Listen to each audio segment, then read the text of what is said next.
أعوذ بالله من الشيطان الرجيم. بسم الله الرحمن الرحيم. آمن الرسول بما أنزل إليه من ربه والمؤمنون كل آمن بالله وملائكته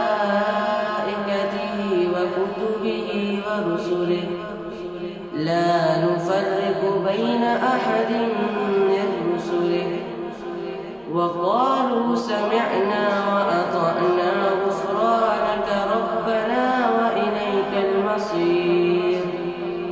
لا يكلف الله نفسا إلا وسعها لها ما كسبت وعليها ما اكتسبت ربنا لا تؤاخذنا إن نسينا أو أخطأنا ربنا ولا تحمل علينا إصرا كما حملته على الذين من قبلنا ربنا ولا تحملنا ما لا طاقة لنا به واعف عنا واغفر لنا